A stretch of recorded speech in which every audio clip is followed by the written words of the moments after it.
We originally mixed the clay with water. Clay is a choice element of nature. It's not just any sand or any earth. The piece is then prepared, and when it's completely dry, we rely on the fire for that transformation, to give the piece the final touch, to give the piece the touch of life.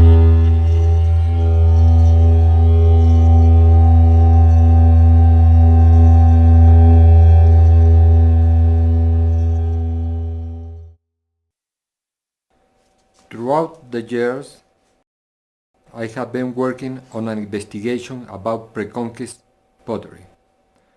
At the moment, I find myself in the midst of this investigation, creating my own expression and giving that language continuity through the times.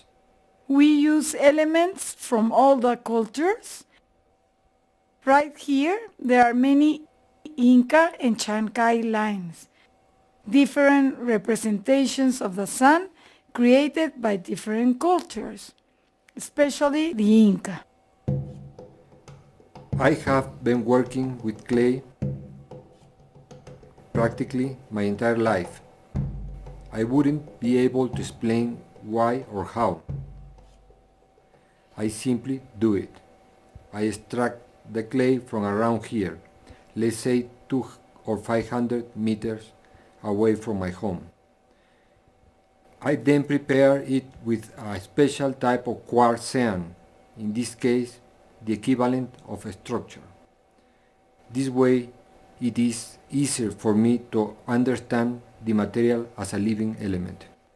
For many years, we worked alone. Pablo made the shapes and I applied the engobe or mineral painting technique. I then apply and develop colors and designs.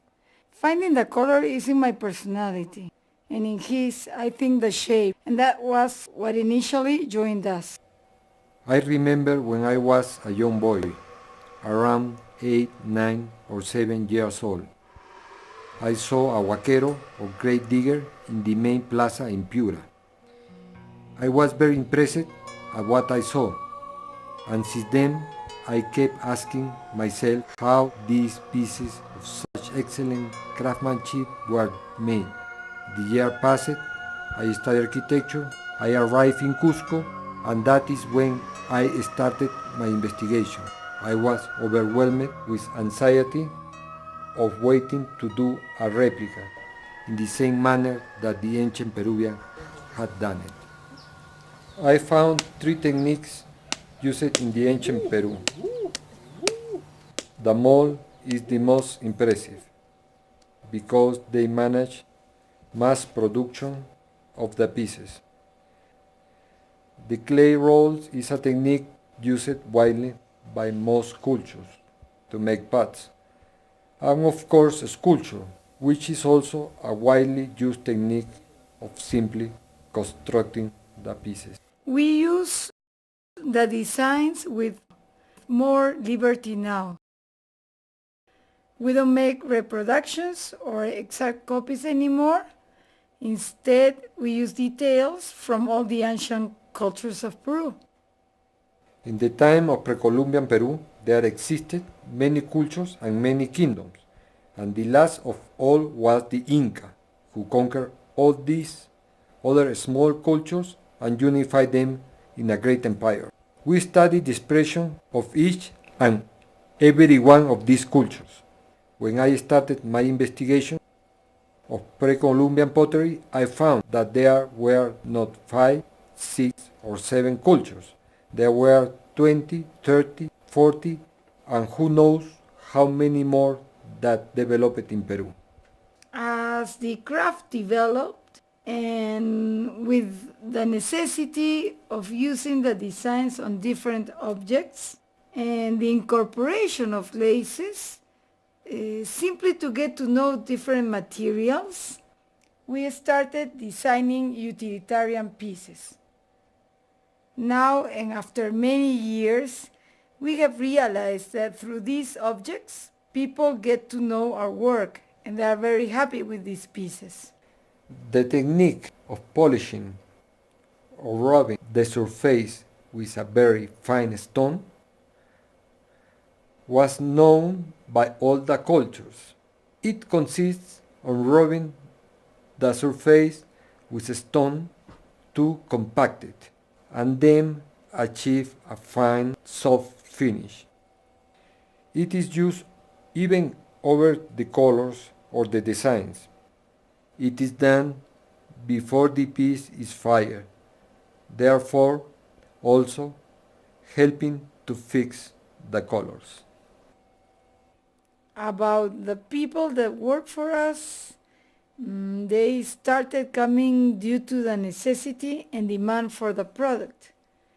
They have all been trained by us, and at first we personally teach them.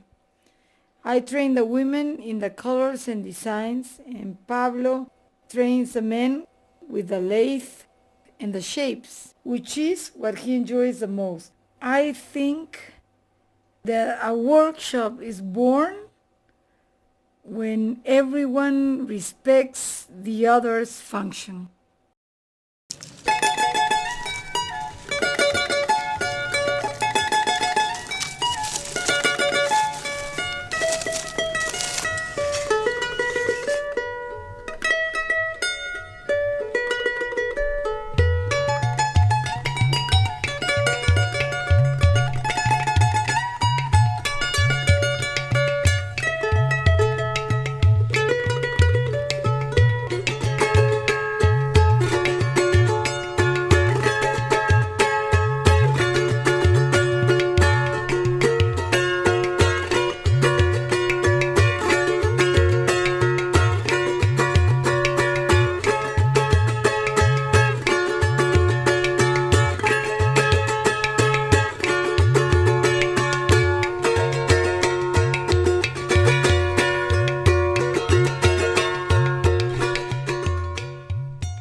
I feel privileged to live in the Sacred Valley, a very beautiful place.